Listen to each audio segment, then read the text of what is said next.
श्रीवार नमन प्रज्ञा शील करुणेची खान जगातला पहिल्या क्रमांकाचा विद्वान बोधिसत्व बाबासाहेब आंबेडकर यांना कोटी कोटी प्रणाम। सर्व महामानवांच्या पवित्र विचारांना स्मृतींना कार्यांना विनम्र अभिवादन। उपस्थित सर्व श्रद्धावान उपासक उपासिका यांना सविनय जय भीम। उपस्थित सर्व बंधू आणि भगिनींचं सहर्ष स्वागत। भारतीय बौद्ध महासभा पुणे या संस्थेच्या वतीनं आयोजित वर्षावास प्रवचन मालिका 2024 अंतर्गत आज पुष्प 6वं गुंफलं जात आहे। स्थळ आहे उद्देश धम्मक्रांती बुद्ध विहार, संत गाडगे महाराज वसाहत, कोरेगाव पार्क, पुणे 1। या पुष्पास अध्यक्ष म्हणून मी आयुष्यमान धम्ममित्र विलासजी भोसले साहेब यांनी हे अध्यक्षपद स्वीकारावं अशी मी त्यांना नम्र विनंती करतो। आता जे आमचे मित्र आणि संस्थेचे सचिव यांनी जी अध्यक्षपदाची जी सूचना मांडली त्यात माझं पूर्ण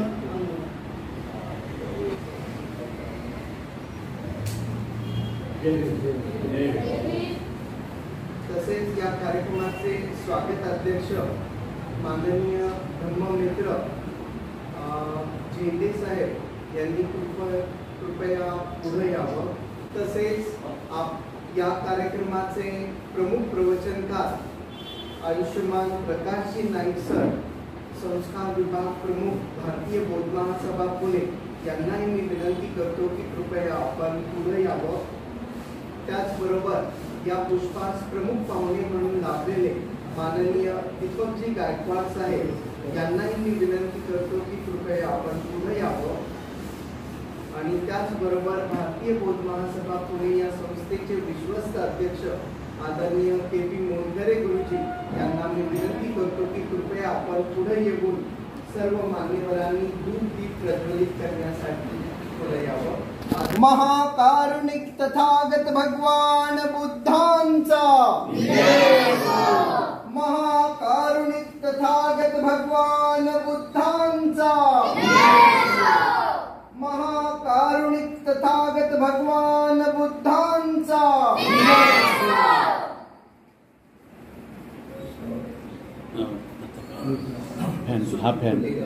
फॅन बंद करा मला।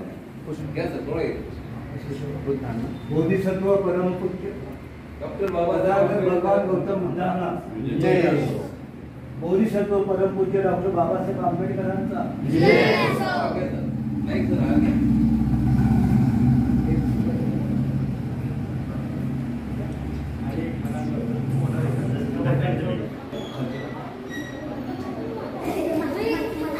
विश्वरत्न बोधिसत्व डॉक्टर बाबासाहेब आंबेडकरांचा विश्वरत्न बोधिसत्व डॉक्टर बाबासाहेब आंबेडकरांचा विश्वरत्न बोधिसत्व डॉक्टर बाबासाहेब आंबेडकरांचा।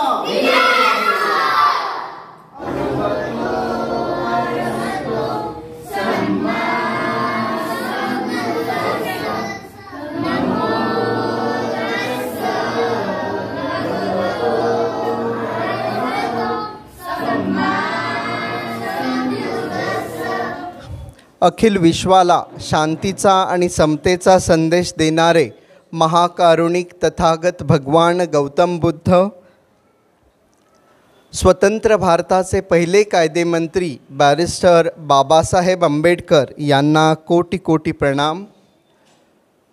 उपस्थित सर्व बंधू आणि भगिनी यांना सविनय जय भीम। यानंतर प्रमुख प्रवचनकार, प्रमुख पाहुणे यांचा सन्मान। मी या कार्यक्रमाचे सन्माननीय अध्यक्ष आदरणीय धम्ममित्र विलासजी भोसले साहेब यांना विनंती करतो की यांनी या कार्यक्रमाचे प्रमुख प्रवचनकार माननीय प्रकाशजी नाईक सर यांचा सन्मान करावा। एक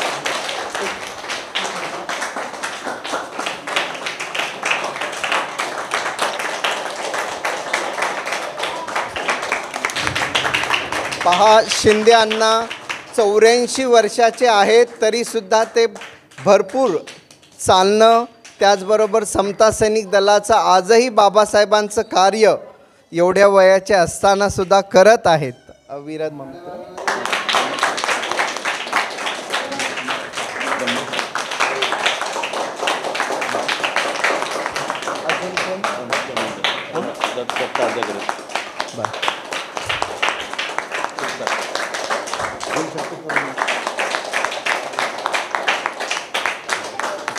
या ठिकाणी या कार्यक्रमाचे सूत्रसंचालन जे अत्यंत योग्य तऱ्हेने आणि मार्मिकपणे करतात ते आदरणीय संदीप सर, भारतीय बौद्ध महासभेचे सचिव, यांचा सत्कार आमच्या कार्यक्रमाचे जे आमचे सत्कार समारंभाचे जे अध्यक्ष आहेत ते आयुष्यमान मारुती झेंडे साहेब, मी यांना विनंती करतो धम्ममित्र आजच्या कार्यक्रमाचे सूत्रसंचालन यांचं या ठिकाणी गुलाब पुष्प त्यांना सन्मानित करतील अशी मी त्यांना विनंती करतो.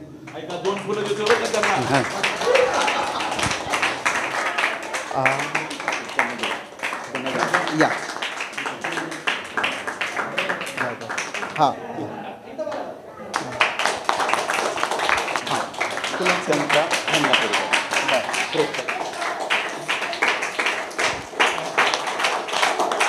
या कार्यक्रमाचे प्रमुख प्रवचनकार माननीय प्रकाशजी नाईक गुरुजी यांना विनंती करतो, कृपया आपण पुढे यावं. या कार्यक्रमाचे स्वागत अध्यक्ष सन्माननीय धम्ममित्र मारुती झेंडे साहेब यांचा ते सन्मान करतील. या कार्यक्रमाचे प्रमुख पाहुणे माननीय दीपकजी गायकवाड यांना मी विनंती करतो की कृपया आपण मनोगत व्यक्त करावं.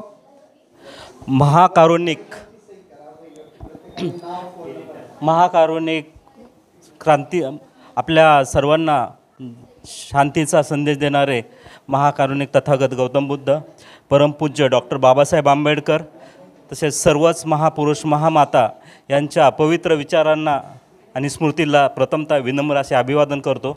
तसेच आजच्या कार्यक्रमाचे अध्यक्ष भोसले साहेब, कार्याध्यक्ष झेंडे साहेब, तसेच आमचे मार्गदर्शक, आमच्या संस्थेचे विश्वस्त अध्यक्ष मोटघरे गुरुजी, तसेच पुणे शहर अध्यक्ष धांजे सर, आमचे मित्र सहकारी, आमचे योगा विभागाचे प्रमुख इंगळे गुरुजी, तसेच आमचे सचिव संदीप सर, तसेच सर्व, आणि आजच्या ज्या आपण ज्यांना ऐकायला आलेलो आहोत असे पाली विषयाचे विशेष असे अभ्यासक आणि सर्वच म्हणजे अष्टपैलू व्यक्तिमत्व, ज्यावेळेस आपण त्यांना ऐकू त्यावेळेस आपल्याला ते कळणारच आहे, असे आपले सर्वांचे म्हणजे मार्गदर्शक नाईक सर, तसेच सर्वच उपासक उपासिका, माझे सर्व लहान मित्र, धम्मबंधू धम्मबंधीन, यांना सर्वांना मैत्रीपूर्ण जय भीम.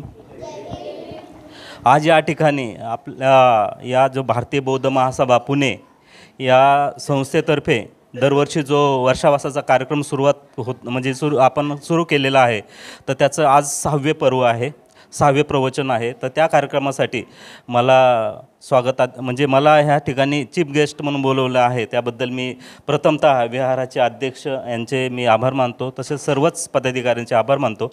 या ठिकाणी मी एक आवर्जून सांगू इच्छितो की आमची जी संस्था आहे भारतीय बौद्ध महासभा पुणे, ह्यांचे जे विश्वस्त अध्यक्ष आहेत मोटघरे गुरुजी, ह्यांच्याबद्दल सांगायचं म्हणजे ते आमच्यासारख्या नवीन ज्यांना अनुभव नाही अशा लोकांना पण पुढं आणत आहेत. त्यांच्या थ्रू धर्माचा प्रचार करण्याचे जे ते मोठे काम करत आहेत, त्याबद्दल मी सरांचं खरंच मनापासून जितकं मानव तेवढं आभार कमी आहे. आज ही भारतीय बौद्ध महासभा पूर्ण शहरभर नाही तर आजूबाजूच्या खेडेगावामध्येही खूप उत्तम प्रकारे असं काम करत आहे. आपल्या वर्षभरामध्ये भरपूर असे कार्यक्रम चाललेले असतात, त्याच्यामध्ये वेगवेगळ्या ठिकाणी शिबिरं घेणं म्हणा, किंवा जे आपल्या बौद्ध पौर्णिमेच्या दिवशी म्हणजे आपण भारतीय बौद्ध पुणे या संघटनेने सुरुवात केलेली अशी धम्मयात्रा किंवा मिरवणूक काढतो, भव्य अशी मिरवणूक काढतो, आणि आता त्याला दिवसेंदिवस प्रचंड असा प्रतिसाद मिळत आहे. तर असंही आपण असे बरेचसे प्रकल्प चालू केलेले आहेत किंवा त्याच्याबद्दल, आणि नवीन नवीन सभासद ह्या संस्थेमध्ये रोज येत आहेत. आता हजाराहून अधिक असे आपले इथं सभासद आहेत. जे बौद्धाचार्य आहेत ते वेगवेगळ्या ठिकाणी जाऊन धम्माचा प्रचार आणि प्रसार करत आहेत. त्याच्यामध्ये बऱ्याचशा ठिकाणी आणि या ठिकाणी जे आहे आमच्या संस्थेचे जे संस्थापक अध्यक्ष आहेत तर त्यांनी म्हणजे आता मी तसं पाहायला गेलं तर मला धम्माचे बाळकडू हे खूप लहानपणीच मिळालेले आहेत.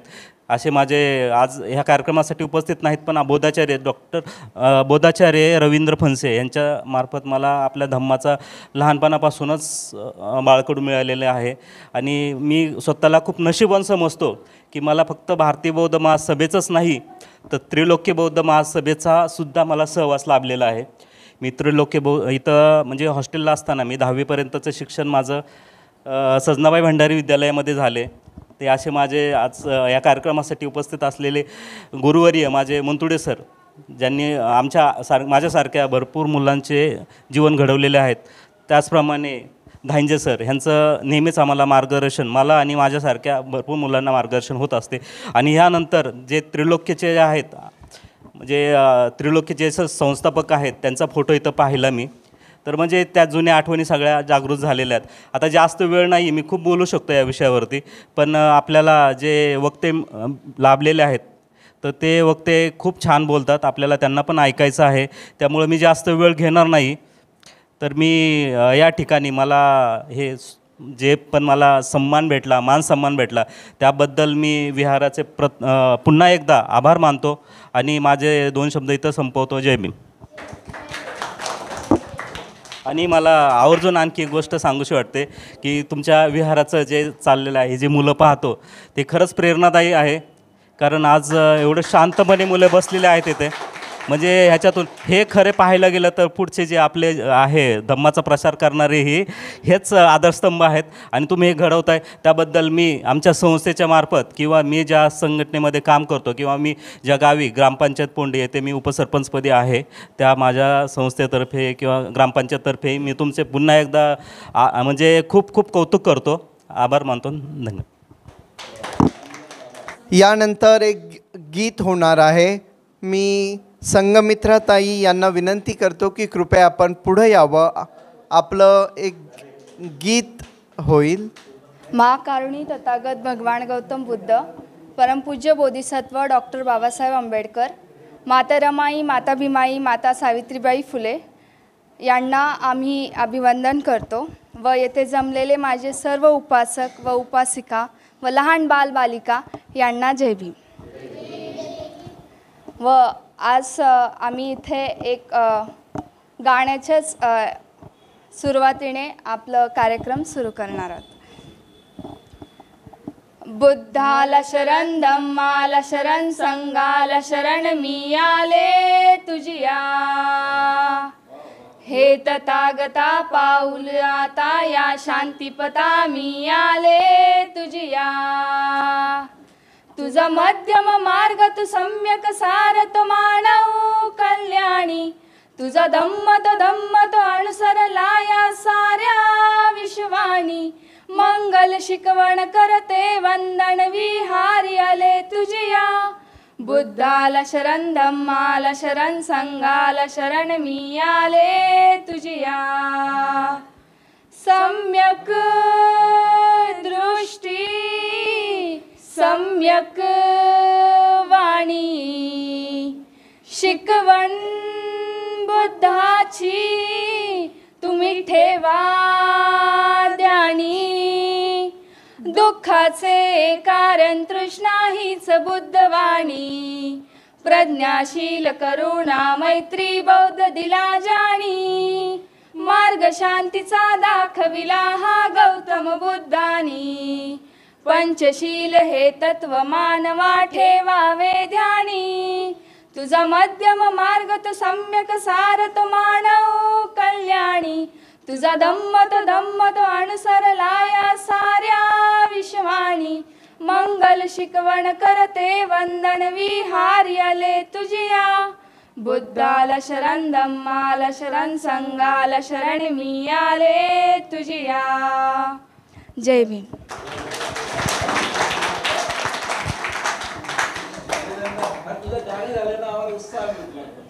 या कार्यक्रमाची सुरुवात ह्या मुलींच्या गाण्याने झाली हा कार्यक्रम निश्चित चांगला होणार आहे पहिली आणि विशेष म्हणजे परवा मी त्यांच्या पिताश्रीला म्हटलं ह्या मुलींचं कसं काय चाललं तर यांचे आवाज माझ्या कानामध्ये नेहमी घुमतात आणि मी आता सर्वांसमोर सांगेन मी जे काय कविता गीतं बनवून ठेवली ह्या आमच्या मुलींसाठीच आहे आणि आता त्यांचं रेकॉर्डिंग आपण करू त्यांना जरा पुढे वाव देऊ त्या मला वाटतं आता कॉलेजला वगैरे असतील आता माझ्याकडे काय जे आहे ते छोटी या दोघींमध्ये त्यांनी घ्यावी स्वीकार होतं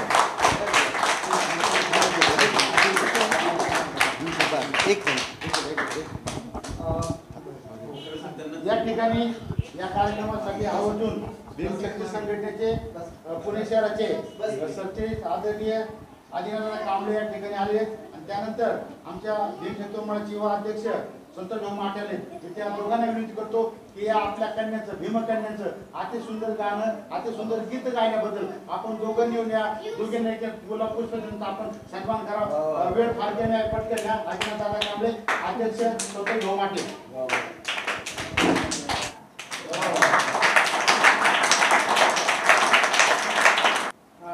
आज त्यांनी जे काही गीत गायन केलं ना अतिशय सुंदर होते लय बद्धता होती आणि त्यातून खूप मोठं प्रवचन आहे एक पद्धतीने प्रवचनच दिलं थोडं पण ते त्यातून आपल्याला सगळं सुज्ञ पण येईल तर माझ्या रमाकांत म्हस्के परिवार आणि आमच्या समस्त आपल्या सगळ्या समाजाच्या निमित्ताने काहीतरी रक्षण देत आहे आणि तुम्हाला प्लॅटफॉर्म खूप प्रयत्न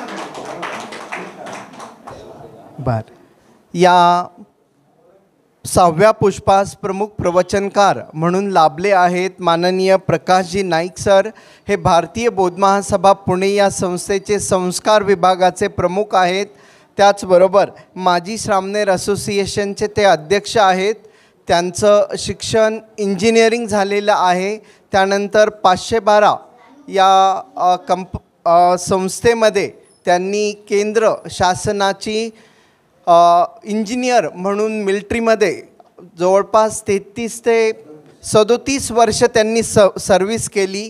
त्यांचा हाताची डिझाईन अतिशय उत्कृष्ट आहे. पूर्ण रणगाडा तो उघडायचा प्रत्येक वर्षी आणि तो पूर्ण त्याचा प्रत्येक पार्ट काढून त्याचं चित्र काढून पुन्हा बरोबर जोडायचा. अगदी हुबेहूब अख्खा रणगाड्याच्या आतमधली बाजू ते कागदावर काढतात आणि पुन्हा ती जोडण्याचं सुद्धा काम त्यांनी केलं आहे. त्यांच्या अध्यक्षतेखाली भारत देशाने एक बॉम्ब गोळा असं यंत्र बनवलं की जे अगोदर कमी वेगाने जात होतं पण ते नंतर त्यांच्या अध्यक्षतेचे खाली जो विकास केला भारत देशाने तो युद्धामध्ये 2 ते 2.5 किलोमीटर लांबचा गोळा फेकण्याची त्यांच्या नेतृत्वामध्ये त्यांच्या युनिटने कामगिरी केल्याबद्दल भारत देशाने मिलिटरीतर्फे त्यांचं कौतुकाने सन्मान केलेला आहे. ते एक उत्तम गायक आहेत, उत्तम कवी आहेत. परत अनेक कविता त्यांनी लिहिलेल्या आहेत. अनेक बाबासाहेब आणि बुद्धांवर अनेक गीतं त्यांनी लिहिलेली आहेत की जी भविष्यामध्ये आपण भारतीय बौद्ध महासभा पुणे या संस्थेच्या वतीनं सुद्धा भविष्यात आपण प्रकाशित करणार आहोत. अशा या आज त्यांचा विषय आहे अत्तदीप भव. आपण सर्वच जण टाळ्यांच्या गजरात स्वागत करूया आदरणीय प्रकाशजी नाईक सर यांचं. नमो तस्स भगवतो अर्हतो सम्मा संबुद्धस्स.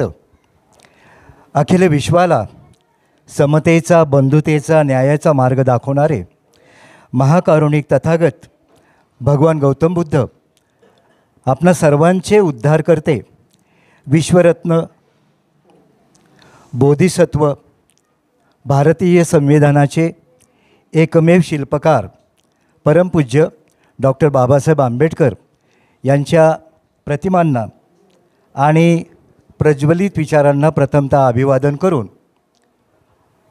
आज या अतिशय सुंदर अशा विहारामध्ये आपण आपला अमूल्य वेळ देऊन अत्तदीप भव हे तथागतांचे त्यांच्या मुखातून उद्गार बाहेर पडलेले आहेत त्याबद्दल आपण ऐकण्यासाठी उत्सुकतेने इथे उपस्थित झालेला आहात. वेळेचंही भान ठेवावं लागतं, परंतु कार्यक्रम करत असताना सर्वांना बरोबर घेऊन तो कार्यक्रम पार पाडायचा अशी भारतीय बौद्ध महासभा पुणे यांची जी संकल्पना आहे ती अनेक वर्षापासून आपण राबवत आलेलो आहोत. आज या महाविहारामध्ये या कार्यक्रमाचे मान्यवर आदरणीय मोटघरे सर, त्यानंतर मान्यवर भोसले सर आणि माझ्यावर प्रेम करणारे आदरणीय दिलीप सर यांनी आपल्या सुविद्य पत्नीसह इतक्या लांबचा प्रवास केलेला आहे. खरं तर मला मोठी जबाबदारी आता माझ्यावर आली असं वाटायला लागले. आमचे एक बंधू इथे येत आहेत, ते दापोडीहून आलेले आहेत. मला जास्त कौतुक करायचं हे संस्कार वर्गाच्या या मुलांचं. ते आपल्या या सर्व वयोगटामध्ये अतिशय आनंदाने, काही लोक हे बैठकीवर देखील बसलेले आहेत. आणि विशेष म्हणजे माझं काहीतरी पुण्यकर्म असेल तर या छोट्या मुली माझ्या नातीच आहेत. त्या माझ्या कार्यक्रमाची सुरुवात त्यांच्या सुंदरशा अशा गीताने झालेली. हे माझं काहीतरी आपण लक म्हणावं, गुड लक असं म्हणावं लागेल. आणि आहे, जेव्हा आपण धम्म कार्य करत असतो तेव्हा आपल्याला कुठे ना कुठेतरी ते धम्म आपल्याला साथ देत असतं. 15 दिवसापूर्वी मी बिछाण्यावरच होतो, म्हणजे मी उठेल की नाही ही परिस्थिती होती. पण त्यातूनही बाहेर पडलो आणि आपल्या संदीपजींच्या शब्दांनी म्हटलं, नाही सर, आपल्याला तुम्ही आपलं प्रवचन व्हायला पाहिजे. असो, प्रस्तावना काय मी करत नाही, परंतु ही छोटी छोटी मुलं बसलेली आहेत ना, त्यांना काहीतरी द्यावं हा माझा एक उद्देश आहे पहिल्यांदा. कारण हा जो विषय आहे ना, हा आत्ता दीप भव हा कसा मांडावा हा मला आता विचार करावा लागेल. कारण सर्व वयोगटातले आहेत. पालीचा अभ्यासक असल्यामुळं त्या माध्यमातून बोलावं तर ते थोडंसं अवघड होणार आहे. आपल्या माध्यमातून बोलावं तर ह्या मुलांना काय, म्हणजे त्यांच्यापर्यंत काय जाईल हे काय लक्षात येत नाही.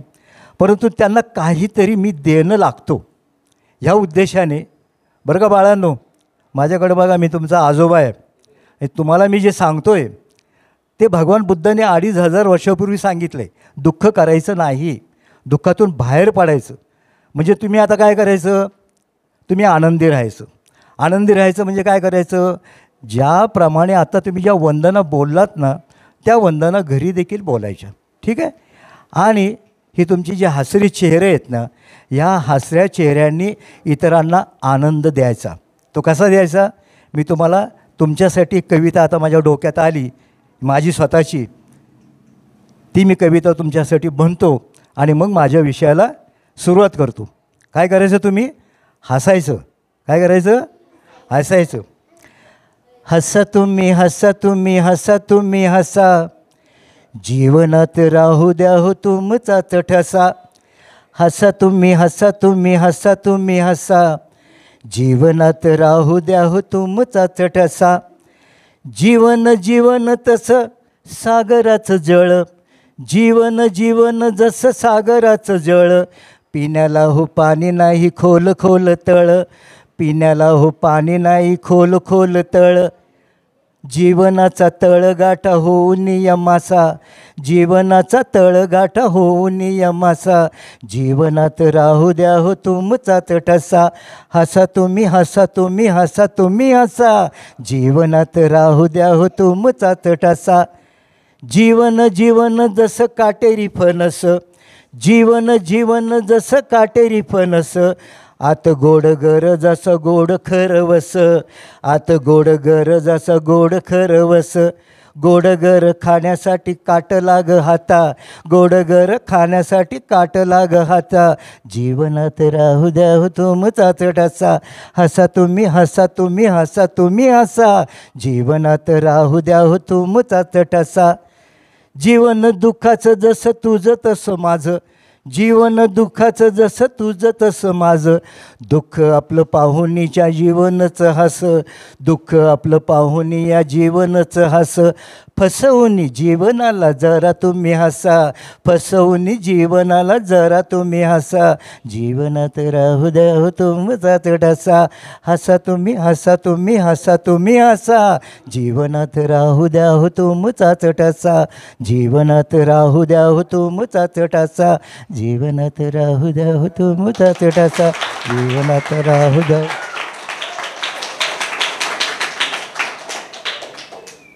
अशा जीवनामध्ये अनेक प्रसंग आपल्यामध्ये येतात. परवाचा जो प्रसंग आहे, बोलता चालती व्यक्ती ही दुसऱ्या दिवशी आपल्यामध्ये नसते आणि ते सूत्र भगवंताने 2500 वर्षापूर्वी सांगितले. आणि ते सूत्र सांगितल्यानंतर त्याने आनंदाला हेही सांगितलं की बाबा रे, मी जे धम्म आपल्याला कथन केलेलं आहे तो धम्मच तुम्हाला पुढे साथ देत राहील, असं भगवंताचं वचन आहे. भगवंत आपल्या भिक्खू संघापुढे आणि आनंदापुढे म्हणाले होते, अत्तदीप भव, अत्तदीप भव. हा तो दीप आहे ना, हा दीर्घ आहे, हे लक्षात घ्या. आपल्या पत्रकामध्ये आपण मराठीतला दी काढतो, तो त्याचा अर्थ पालीमध्ये चुकीचा होतो. अत्तदीप भव, दीप दीर्घच पाहिजे. आणि हा जो दी आहे याचा अर्थ चित्ता होतो. फार तुमच्या रेफरन्ससाठी सांगतो. त्यामुळं आपण ह्या गोष्टीकडं बारकाव्यानिशी लक्ष दिलं पाहिजे. आता हे 3 शब्द जे आहेत, अत्त दीप भव, हे 3 शब्द तथागतांच्या मुखातून उद्गारवाचक शब्द म्हणून बाहेर पडलेले आहेत, हे लक्षात घ्या. आणि 3 शब्दांना मोठा अर्थ आहे. अत्त, अत्त म्हणजे स्वतः. दीप, दीप या शब्दांचे दीप या शब्दाचे 2 अर्थ होतात. एक तर दीप, दीप म्हणजे दिवा. हा जो दिवा आहे, मग तो दिवा एखाद्या पंथीचा दिवा असेल, जो उजेड देतो, जो स्वतः जळतो आणि इतरांना प्रकाश देतो, हे दिव्याचं काम आहे. तो दिवा या अर्थाने पाली भाषेमध्ये दीप या शब्दाचा अर्थ होतो. दुसरा अर्थ काय आहे? दीप म्हणजे द्वीप. द्वीप म्हणजे बेट. त्या काळामध्ये भगवंत किंवा भगवंताचे शिष्य हे त्या काळातली जे काय प्रसंग घडायचे किंवा त्या काळामध्ये ज्या नैसर्गिक अवस्था होत्या त्याच्यावर उदाहरण म्हणून ते द्यायचे. त्यामुळे भगवंतांनी द्वीपाचं उदाहरण दिलेलं आहे, म्हणजे बेटाचं उदाहरण दिलेलं आहे. मुलांना कृपा करून शांत बसा बरं का. एकमेकांशी बोलू नका बाळांनो.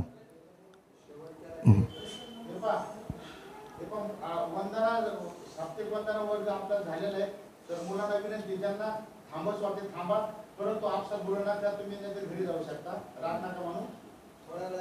तुम्हाला जायचं असेल तर जाऊ शकता, कारण डिस्टर्ब नका करू. ज्यांना जावं असं वाटतं ते जावं, ज्यांना थांबत ते बिलकुल आधी अजिबात बोलणार टाकतात. एकदम शांत बसा. तर दीप ह्या शब्दाचे पाली भाषेतील अर्थ मी तुम्हाला सांगितले.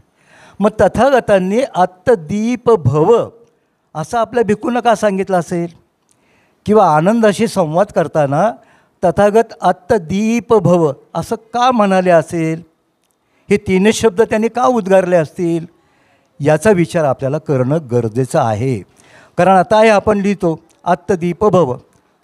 आता आपण दीपाच्या माध्यमातून एक अर्थ जो आहे दीप म्हणजे दिवा, यातून याचा विचार करूया पहिल्यांदा. आणि त्यानंतर बेट या शब्दाच्या अर्थाने आपण त्याचा विचार करूया. आता एखाद्या गोष्टीचा आपल्याला विचार करायचा असेल त्यावेळेला आपल्याला त्या गोष्टीसाठी एखादे व्यक्तिमत्व किंवा एकदा उदाहरण हे आपल्यासमोर असलं की मग ते अधिक चांगल्या प्रकारे आपल्याला कळतं. असा मी विचार केला की हे अत्तदीप भव हे आपल्याला जर समजूनच सांगायचे, दिवा म्हणजे दिव्याचा प्रकाश, ह्याच्यापेक्षा तुम्ही किती सांगू शकता? मग त्या अर्थाने जर आपल्यासमोर एक उदाहरण असेल तर ते उदाहरण आपण कसं मांडू शकतो हा विचार पहिला माझ्या मनात आला. आणि या दीप या शब्दाला दोन्ही अर्थाने आपल्या जीवनाचं अर्थपूर्ण जीवन बनवणारं एखादे व्यक्तिमत्व या जगामध्ये आहे का हा मी विचार केला. आणि मग माझ्या ह्या जे काय माझं डोकं आहे, माझी बुद्धी आहे, त्या बुद्धीला चालना दिल्यानंतर खूपही विचार केल्यानंतर माझ्याही लक्षात आलं अत्तदीप भव या तिन्ही शब्दांना आपल्या जीवनामध्ये पूर्णत्वाने अर्थपूर्ण जीवन जगून ज्यांनी खऱ्या अर्थाने या शब्दांना अर्थपूर्ण बनवलं ते आहेत परमपूज्य डॉक्टर बाबासाहेब आंबेडकर.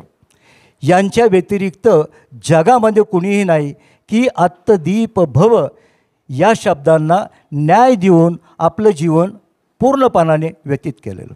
आता हे कसं हे आपण समजून घेऊया. आता दिवा सर्वांना समजावं या अर्थाने, दिवा काय करतो, त्याच्यामध्ये तेल असेल तोपर्यंत तो बिचारा जळतो, वात असेल तोपर्यंत जळतो, पण आपल्या जीवाजीव असेपर्यंत तो प्रकाश देतो. ही महत्त्वाची गोष्ट आहे. एकदा सूर्य अस्तात जात असताना सूर्य म्हणाला की बाबा मी आता अस्तात चाललो, पण आता हा जो अंधार आहे या अंधाराला प्रकाशमान करण्याची शक्ती ज्याच्यामध्ये आहे त्यांनी ती शक्ती वापरावी. आता सूर्याचे बोलणं ऐकल्यानंतर एक छोटीशी जी पंथी आहे ती सूर्यापुढे आली आणि ती पंथी काय म्हणाली सूर्याला, बाबा रे सूर्या तुझ्या एवढं तर मी काय प्रकाशमान जीवन करू शकत नाही, पण निश्चितच माझ्यामध्ये जेवढं तेल आहे आणि माझी वात जोपर्यंत जळते तेवढा तो प्रकाश मी देऊ शकते आणि तो प्रकाश मी देईल. आपल्या सर्वांचं जीवन तेवढंच आहे. आपण इतकं प्रकाशमान कुणाला करू शकत नाही, परंतु परमपूज्य डॉक्टर बाबासाहेब आंबेडकरांनी त्यांच्या ज्ञानाचा प्रकाश त्याचा विचार केलेला आहे. बाबासाहेबांना अतिशय हाल अपेष्टामध्ये त्यांचं शिक्षण झालं, आपल्या सर्वांना माहिती आहे. आणि शिक्षण झाल्यानंतरही त्यांना परदेशामध्ये जाण्याकरता त्यांना इतरांचा आधार घ्यावा लागला, आर्थिक आधार घ्यावा लागला, परंतु परमपूज्य डॉक्टर बाबासाहेबांनी आपल्या ज्ञानाचा दिवा हा कायम जळत ठेवला. तो दिवाच नव्हता तर ज्ञानसागर होते बाबासाहेब आंबेडकर, ज्ञानसूर्य होते. कारण त्या तेजामध्ये अहोरात्र पिढ्यानपिढ्या अंधारामध्ये राहिलेल्या आपल्या ज्या पिढ्या आहेत त्या पिढ्यांना त्यांनी प्रकाश दिला ज्ञानाचा. आणि आपलं आयुष्य हे अख्खं आपल्या इतरांच्या जीवनासाठी त्यांनी प्रकाशमान केलं, ते केवळ स्वतःसाठी नव्हे. तर दिवा या अर्थाने जेव्हा आपण विचार करतो पाली भाषेतला, तेव्हा ज्ञानाचा दिवा, ज्ञानाचा प्रकाश देणारे एकमेव परमपूज्य डॉक्टर बाबासाहेब आंबेडकर होते. निस्वार्थीपणाने त्याने या आपल्या संपूर्ण भारतामधील जे लोक गांजलेले आहेत, ज्या लोकांना जीवनामध्ये काही मिळू शकलं नाही, ज्याला अतिशुद्र अवस्थेमध्ये आपलं आयुष्य काढावं लागलं, त्यांना परमपूज्य डॉक्टर बाबासाहेब आंबेडकरांनी आपल्या ज्ञानाच्या प्रकाशामध्ये शिका, संघटित व्हा, संघर्ष करा, आपल्याबरोबर अनेक काही गोष्टी सांगून त्यांच्याबरोबर संघर्षामध्ये सामील होऊन त्या लोकांना त्यांनी वर आणलं आणि त्यांच्यामधले आपण आहोत. बाबासाहेबांनी हे शिकवलं, तुम्ही शिका, पण दरेका शिकवायचा प्रयास करा. हे का सांगितलं? कारण त्यांनी त्यांच्या ज्ञानाच्या प्रकाशामधून आपल्याला इथे प्रकाशात आणलेलं होतं. त्यामुळं अत्तदीप भव म्हटलं की ज्ञानाचा प्रकाश देणारे, स्वतःसाठी न जगणारे असे परमपूज्य डॉक्टर बाबासाहेब आंबेडकर हे प्रथम माझ्या मनामध्ये येतात. आणि त्यांनी ज्ञानाच्या प्रकाशामध्ये काय काय केलं असेल बरे. आणि हे विशेष की बाबासाहेबांना अत्तदीप भव याचा अर्थ पूर्णपणे माहीत होता. केळुसकर गुरुजींचे जेव्हा त्यांनी बुद्धचरित्र वाचलं त्या लहानपणामध्ये, तेव्हाच बुद्ध रूपाने किंवा बुद्धाने दिलेले जे काही विचार आहेत ते त्या बालबोध मनामध्ये साठलेले होते. आणि बाबासाहेबांनी बुद्धन त्यांचा धम्म लिहिताना प्रकाशनामध्ये ते सांगतायत की मी लहानपणीच माझं बीज हे बुद्ध धम्माचं माझ्या मनामध्ये रोवलं गेलेलं होतं. आणि त्या पद्धतीनेच बाबासाहेबांनी आपलं जीवन जगलेले आहेत. म्हणजे ते बौद्ध नव्हते तरीसुद्धा अत्तदीप भव याचा संस्कार त्यांच्या मनावर होता आणि त्याप्रमाणे ते वागत होते. हे लक्षात घ्या. म्हणजे बाबासाहेब बौद्ध झाल्यानंतरच बौद्ध होते असं नव्हे, तर ते जेव्हा परदेशात जरी गेले तरीसुद्धा बाबासाहेब अभिमानाने सांगायचे की मी शीलवान आहे. बौद्ध धर्मामध्ये शिलाचंच महत्त्व आहे. बुद्ध काय म्हणतात? शीले पतिष्ठाय नरो सपंयो चित्तम पय्यंच भावयम आतापि निपको भिक्खू सो इमम वि जटय जटमती. स्वतः बुद्ध म्हणतात शीले पतिष्ठाय नरो सपंयो. पहिल्यांदा तो शीलावर प्रतिष्ठित असलाच पाहिजे, त्यानंतर त्याचं प्रज्ञेने चित्त हे भरलंच पाहिजे आणि तो उत्साही आणि कष्टाळू असला पाहिजे. तोच व्यक्ती, बौद्ध व्यक्ती या तृष्णेच्या जटा ज्या आहेत हे तोडू शकतो असं बुद्ध म्हणतात. आणि बाबासाहेब ते शीलवान होते. विचार करा, म्हणजे बाबासाहेबांनी आपल्या ज्ञानाचं जे चीज केलं ते संपूर्ण जगामधल्या कुठल्याच विद्वानांनी केलं नाही असं माझं स्पष्ट मत आहे. हे यासाठी म्हणतो मी की 1935 साली बाबासाहेबांनी येवले येथे एक प्रतिज्ञा केली होती. काय म्हणाले होते? मी हिंदू म्हणून जन्मास आलो ते काय माझ्या हातात नव्हतं, परंतु मी हिंदू म्हणून मरणार नाही. आणि ही प्रतिज्ञा केल्यानंतर अहोरात्र त्यांनी अभ्यास केला 56 सालापर्यंत. विचार करा, एक विद्वान, जागतिक विद्वान जोपर्यंत अभ्यास करत नाही तोपर्यंत आपलं मत हे प्रकट करत नाही. हे बाबासाहेबांकडून शिकायचं आपण. मग फक्त बोललं लगेच काय त्यांनी धम्म स्वीकारला असं नाही केलं. बाबासाहेबांनी मुस्लिम धर्माचा अभ्यास केला, ख्रिश्चन धर्माचा अभ्यास केला, हिंदू धर्माचा अभ्यास केला. आणि तो अभ्यास कसा? पूर्णपणे. आणि तो अभ्यास केल्यानंतर ते बुद्धाकडे वळलेले आहेत. लक्षात घ्या, त्या काळामध्ये मी माझं वचन पूर्ण करण्याकरिता माझे जे अनुयायी आहेत, गरीब जे मी म्हणेल तिथे उडी टाकणारे, त्यांना मी योग्य मार्गानेच नेणार. त्यासाठी मला अभ्यास केलाच पाहिजे. मग त्यांनी जेव्हा मुस्लिम धर्माचा अभ्यास केला, जास्त मी सांगत नाही, तुलनात्मक अभ्यासामध्ये त्यांनी हा संपूर्ण अभ्यास केलेला हा महाबोधी विहारातून, महाबोधी संस्थेतर्फे 1956 साली. अभ्यासाला सुरुवात कधी झाली? 1935ला. बाबासाहेबांनी पत्रक कधी प्रसिद्ध केलं? 1956ला कलकत्ता येथून प्रसिद्ध केलं. आणि मी बौद्ध धम्म का स्वीकारतो त्याचं तौलनिक त्यांनी कारणं दिली. विचार करा, कुठलीही व्यक्ती बाबासाहेबांनी म्हटलं उडी टाक की टाकणारी होती. बाबासाहेबांनी तसं नाही केलं. मी हा धम्म का स्वीकारतो हे स्पष्टपणे लोकांपुढं मांडलं.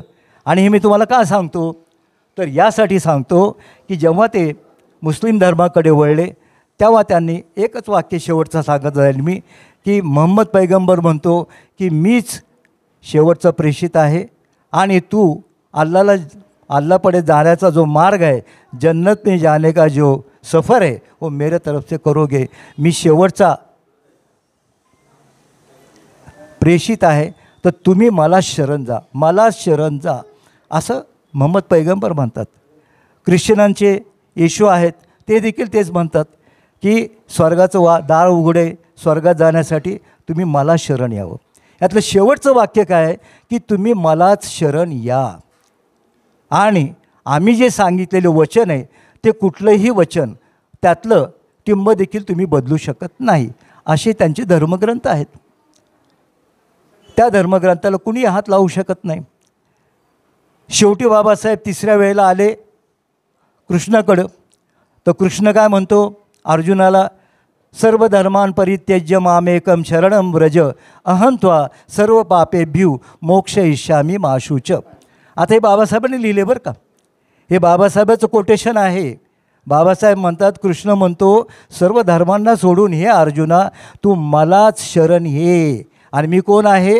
मी देवादी देव आहे आणि मीच तुला काय करेल? मोक्षाचा मार्ग म्हणजे मोक्ष देईल. बाबासाहेबांनी हे वाचलं. म्हटलं आता मला बौद्धाकडे यायचं, बुद्धाकडे. आणि मग ते जेव्हा बुद्धाकडे आले तेव्हा बाबासाहेबांनी बुद्ध आणि आनंदाचा संवाद खास आपल्यासाठी दिलेला आहे. ते मी मुद्दाम तुमच्या पुढे मांडायचा प्रयास करतो आहे की आनंदाने विचारलं, तथागत आपल्यानंतर कोण? का तथागतांनी सांगितलं होतं की माझं महापरिनिर्वाण होणार आहे, यावेळी होणार आहे. आणि त्यामुळं आनंद तथागतांना प्रश्न विचारतो. आता तथागतच त्यांच्या लक्षात येतं की आनंद मला हा का प्रश्न विचारतो आहे. ते म्हणतात, आनंदा माझा हा जो धम्म आहे हा हरित वेलीप्रमाणे आहे, शुष्क काष्टाप्रमाणे नव्हे. आणि आनंदा हा धम्मातलं एक आणि एक वचन मी जे सांगितले तेच तुम्हाला पुढे तुम्हाला मार्गदर्शक ठरेल.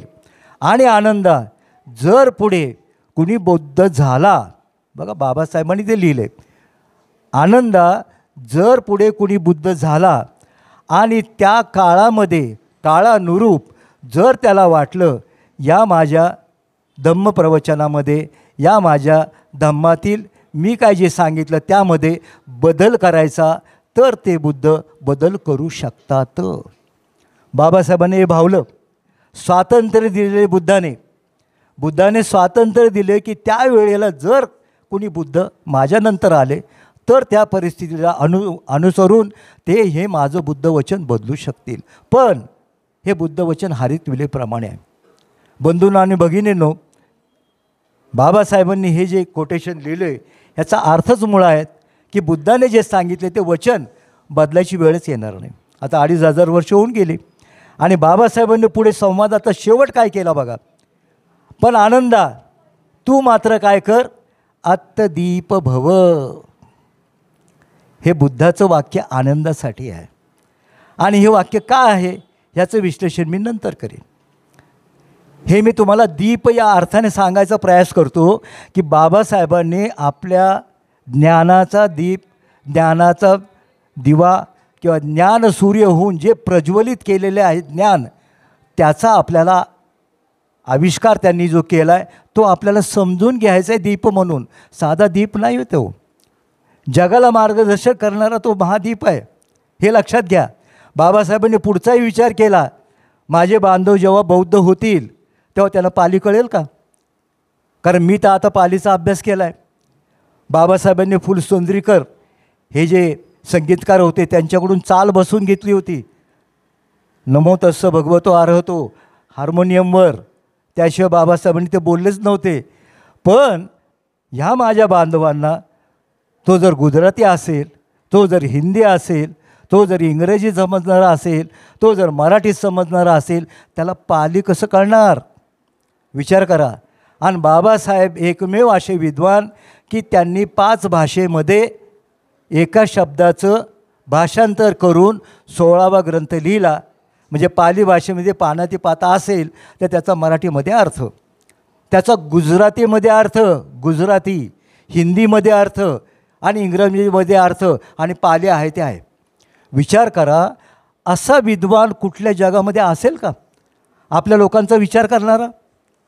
आणि ते त्यांनी कधी लिहून ठेवलं, धम्म घेण्याच्या अगोदर की माझे जे काही अनुयायी आहेत त्यांना त्रास व्हायला नको. किती लोकांनी 16वा ग्रंथ वाचला आहे? ज्यांनी वाचला त्याला पाली कळायला लागलं, ज्यांनी अभ्यास केला त्याला पाली कळायला लागलं. बाबासाहेबांनी सगळं करून ठेवलं. आपण कुठपर्यंत गेलो हा आपला प्रश्न आहे. सगळं करून ठेवलं बाबा. म्हणजे अख्खा भारत, अर्धा भारत बौद्धमय केलाच आहे वैचारिक पातळीवर बाबासाहेबांनी. तो विषय वेगळा आहे. असो, म्हणजे हा विचार करणारे बाबासाहेब कोण होते मग? त्यांच्या विचाराला पटणारा हा जो वैचारिक प्रकाश आहे तो त्यांनी किती द्यायचा प्रयत्न केला. हा विचार आपण जेव्हा आत्तदीप म्हणतो ते खऱ्या अर्थाने दीप होते की त्यांनी तो देण्याचा प्रयास केला. एवढंच काय, आपल्या महापरिनिर्वाणाच्या आधीपर्यंत म्हणजे शेवटच्या क्षणापर्यंत बुद्ध आणि त्यांचा धम्म त्यांनी लिहिलेलं होतं की माझ्या सर्वांना ग्रंथ कुठला आहे, बाकीच्यांचे ग्रंथ भरपूर आहेत, आपलं काय? मग त्यांनी बुद्धाने त्यांचा धम्म लिहिला, त्याची प्रस्तावना पूर्ण केली आणि त्यानंतर त्या धम्माच्या मार्गातून आपण आता जात आहोत. हे सगळं कोणी केलं? ते विद्वान होते. परंतु त्या विद्वत्तेचा प्रकाश, ज्याप्रमाणे दिव्याचा प्रकाश किती का असाना तो प्रयत्न करतो, बाबासाहेबांनी आपल्या शेवटच्या क्षणापर्यंत आपल्या ज्ञानाचा एक ना एक कण आपल्यासाठी त्यांनी दिलेला आहे. म्हणून खऱ्या अर्थाने ते आत्तदीप होते हे आपण निक्षून जगाला सांगितलं पाहिजे. जे बुद्धाने सांगितले ते वचन त्यांनी पाळलं, एक दिवा म्हणून, एक ज्ञानाचा दिवा म्हणून, महादिवा म्हणून. आता आपण द्वीप या शब्दाकडे वळूया. बाबासाहेब त्या शब्दाला खरे उतरतात का? द्वीप म्हणजे काय? बेट. आणि बेट म्हणजे काय? आजूबाजूला सगळं पाणी आणि मध्ये जागा. आपल्या भारताचं नाव काय होतं पूर्वी? काय होतं? जम्बूद्वीप. का होतं जम्बूद्वीप? का होतं? अशोकाच्या काळापर्यंत जम्बूद्वीप होतं. काय होतं? जम्बू म्हणजे जांभळ, आणि अशी मोठी मोठी जांभळ होती भारतामध्ये, म्हणून त्याला जम्बूद्वीप म्हणायचे. आणि म्हणून बुद्धाने आनंदाला सांगताना आणि नंतर धम्मपदामध्ये बुद्धाने एक पद त्यांच्या मुखातून बाहेर पडले, ते द्वीपाला उद्देशून आहे. जेव्हा आनंदाला ते म्हणाले, आनंदा अत्तदीप भव, त्याचा अर्थ व्यापक होता की आनंदा तू अजून काय अरहंत झालेला नाही. माझ्या संपर्कात राहून, माझ्यासारखं प्रत्येक क्षणाला बोलून प्रति आनंद हा प्रतिबुद्धच होता लोकांसमोर. इतका तो 84,000 सूत्रपाठ असणारा आनंद, आणि ते बुद्धाच्या समोर ते हयात असताना अरहंत नाही होऊ शकले. का नाही होऊ शकले हे तू समजून घे. म्हणून ते काय म्हणतात, तुझ्या चित्ताचं तू बेट बनव. व्यापक अर्थ, ह्या मनाचं बेट बनव. आणि बेट म्हणजे काय? ज्याप्रमाणे जे समुद्राचं बेट असतं त्या लाटांचा आपल्या मारा झालेला असला तरीसुद्धा त्या मारांपासून ते सुरक्षित राहतं, ते हालत नाही जाग्यावरचं. त्याप्रमाणे तुझ्या चित्ताचं तू बेट बनव. आणि कुठल्या लाटा? कुठल्या लाटा? तृष्णेच्या लाटा, द्वेषाच्या लाटा, अविद्येच्या लाटा, ज्या वाईट कुशल धर्माच्या लाटा, त्याच्यापासून तुझ्या मनाच्या बेटाचं संरक्षण कर. आणि जे तुझ्याजवळ येतील त्यांना तू मार्गदर्शन कर. असा व्यापक अर्थ भगवंताने सांगितलेला आहे. अगदी भिक्खूगणांपर्यंत सांगताना देखील, आता आपण धम्मपद लिहित असता त्यामध्ये एक धम्मपद आहे, त्यात ओघ शब्द आला आहे. ओघ. ओघ हा शब्द आहे की तथागत म्हणतात की या तुझ्या मनाच्या बेटावर जरी ओघ म्हणजे पुराने जरी आघात केला या वाईट गोष्टींचा, तरीसुद्धा त्याच्यातून त्या बेटाचं तू संरक्षण कर आणि इतरांना तू मार्गदर्शन कर. किती मोठा विचार आहे. म्हणजे बौद्ध धम्माचं सार हेच भगवंताने अत्तदीप भवमध्ये सांगितलं. म्हणजे बौद्ध धम्माचं सार काय? करुणामयी व्हा. बुद्धांना काय म्हणतात? महाकारुणिक. महाकारुणिक म्हणजे प्राण्यापासून ते जे जे काय आहे जगामध्ये त्या सर्वांच्याबद्दल करुणा असणं. बुद्धांना म्हणतात. प्रज्ञावंत बाबासाहेबांना म्हणतात प्रज्ञेचा प्रवास करा. आता आपण जे इथे बसलेलो आहोत, हे सगळेजण बसलेले आहोत, हा आता प्रज्ञेचा प्रवास चालू आहे आपला. कसा चालू आहे सांगू का तुम्हाला? तुमच्या प्रत्येकाचं जे चित्त आहे, चित्ताचे किती प्रकार? बुद्धाने काय सांगितलं? 84 प्रकाराने चित्त चालतं. आणि त्या चित्तामध्ये चित्त बल आहे, मनाचं बल प्रत्येकाचं आहे, आपल्याला माहीत नाही ते. आणि ते बल तुम्हाला साथ देत असतं. आता ह्या क्षणाचं तुम्हाला सांगतो. तुमच्या चित्तामध्ये पहिल्यांदा श्रद्धा निर्माण झाली. काय? की आज हे प्रवचन आपण ऐकायचं. तथागतांच्या समोर बसलो आहे आपण, ऐकूया. हे मनामध्ये चित्तात आल्याबरोबर ती श्रद्धेनं तुम्हाला इथं बसायला भाग पाडलं. बसणं इतकं सोपं नाही. आणि बसल्यानंतर काय झालं? तुमच्यामध्ये वीर्य निर्माण झालं. मनात वीर्य झालं म्हणजे शरीरामध्ये वीर्य. वीर्य म्हणजे काय? सामर्थ्य, प्रयत्न. आणि तुम्ही म्हटलं काय हरकत नाही हो, काय अर्धा तास तर बसायचं आहे, मांडी घालून तो बसायचं आहे. सर्वांचं चित्त, सर्वांचे चेहरे हे मी जे बोलतो आहे त्याच्याकडे. त्याचं कारण काय? श्रद्धेनंतर वीर्य निर्माण झालं. तिसरी पायरी आहे काय? सती. सती म्हणजे जागरूकता, अवेअरनेस. बुद्धाने बघा हे 5 बलं कशी दिलीत, सतीला मध्ये ठेवलं आहे. आणि ती जागरूकता काय म्हणते? अरे ऐकतेस ना तू, ऐक ऐक, हे प्रवचन आहे, आपण ऐकलं पाहिजे. आणि मग ती सती तुम्हाला पुढच्या प्रवासाला नेते. कुठला प्रवास? कुठला प्रवास? ज्याला समाधी म्हणतो. एकाग्रता, कॉन्सन्ट्रेशन प्रत्येकाच्या चेहऱ्यावर आहे. प्रत्येकाची एकाग्रता वाढलेली आहे की ठीक आहे, मला ऐकलं पाहिजे, मला ऐकलं पाहिजे. श्रद्धेने इथपर्यंत प्रवास झाला. आणि आता जे काय तुम्ही ऐकता ते प्रज्ञावान होण्याकरता. बुद्धांनी हेही सांगितलं, परियत्ती पटिपत्ती परिवेदन. आता जे चाललं आहे, मी जे बोलतो आहे ते पटिपत्ती आहे. मी जो काय अभ्यास केला तो आहे परियत्ती. आणि मी जे तुम्हाला सांगतोय, संवाद करतोय, ते आहे पटीपत्ती, आणि तो ऐकताय तुम्ही प्रॅक्टिकली, तुमच्या मनामध्ये तो घेताय आणि त्यानंतर तुम्ही त्याप्रमाणे कुठंतरी वागायचा प्रयत्न कराल. दॅट इज परिवेदन. बुद्धाचा मार्ग असा आहे. बुद्धाचा मार्ग तुम्हाला कुठेही इकडे तिकडे जाऊ देत नाही. म्हणून आत्तदीप भव हे शब्द जेव्हा आपण उच्चारतो आणि बाबासाहेबांना आपण जेव्हा व्यक्तिमत्व म्हणून समोर करतो, त्यावेळेला बाबासाहेबांचं हृदय करुणामय होतं का हो? नव्हतं, पूर्ण होतो. 1952 साली त्यांनी संपूर्ण महिलांसाठी जे हिंदू कोडबिल काढलेलं होतं, तुम्हाला माहीत असेल, त्यावेळेला ते कायदेमंत्री होते. कायदेमंत्री असताना त्यांनी ते हिंदू कोडबिल हे पुढं मांडलं, पण त्यांना ते मांडूच दिलं नाही. त्याची अनेक कारणं आहेत. परंतु बघा बाबासाहेबांचं मन कसं, अरे माझ्या महिलांसाठी, त्यांच्या विकासासाठी, त्यांच्या जीवनामध्ये आधारासाठी मी काही जे कोडबिल मांडलं हे कोणीच मान्य तर नाही, ते पुढेही जाऊ दिलं नाही. आणि कुठली अशी व्यक्ती असेल कायदामंत्री, त्यांनी त्या कायदामंत्रीपदाचा राजीनामा दिला. आपल्या भगिनींच्या करुणेपायी किती त्यांच्या मनामध्ये करुणा की नाही, मी ह्या मंत्रिपदावर असताना माझ्या भगिनींसाठी मी जर काही करू शकत नसेल तर मला त्या मंत्रिपदाची गरज नाही. मला सांगा कुठली व्यक्ती अशी हो, कुठली व्यक्ती अशी? त्यांना कोणी काय बोललं असतं का? पण नाही, बाबासाहेब हे मनाने करुणामयी होते. 1932 सालचा प्रसंग आठवा, पुणे पॅक्टचा.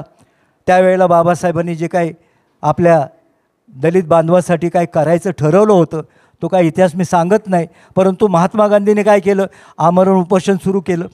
आता काय करणार, बाबासाहेबांनी शब्द मागं घेतले तर ते उपोषण राहील, नाही तर नाही राहणार.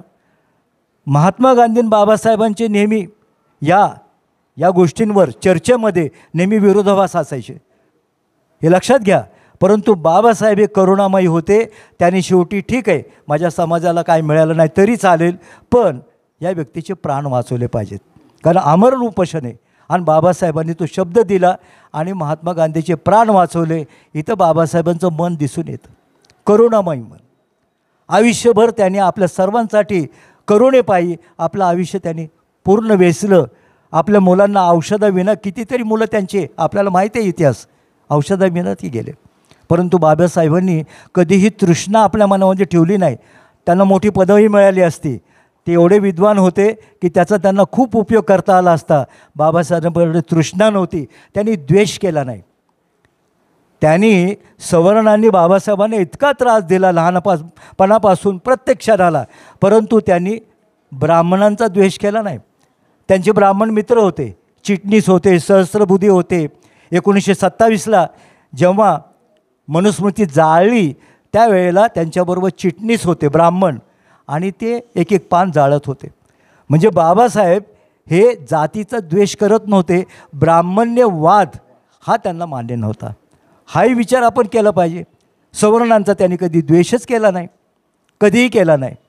आणि त्यातून बाहेर पडण्याकरता त्यांनी हा मार्ग जो आहे बुद्धाचा मार्ग, हा न्यायाचा, समतेचा, सर्वांना एकसारखं वागणूक देण्याचा हा मार्ग त्यांनी स्वीकारताना देखील आपल्या सर्वांना बरोबर घेऊन तो मार्ग त्यांनी स्वीकारला. विषयाचं जास्त मी विषयांतर करत नाही.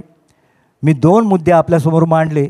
दिवा या अर्थाने बाबासाहेबांचं जीवन हे समृद्ध होतंच होतं, पण द्वीप या अर्थाने देखील बाबासाहेबांचं आयुष्य हे समृद्ध होतं, हे आपल्या लक्षात आलं पाहिजे. आणि जेव्हा आपण आत्तदीप म्हणतो भव, ते केवळ आणि केवळ बाबासाहेबांचं व्यक्तिमत्व त्याला योग्य प्रकारे न्याय देऊ शकलं. मग आपण काय करायचं? प्रत्येक वेळेला जेव्हा आपण एखादं प्रवचन देतो किंवा आपले विचार व्यक्त करतो, त्यावेळेला आपल्याला हे कळलं पाहिजे की आपण त्यातून काय घ्यायचं,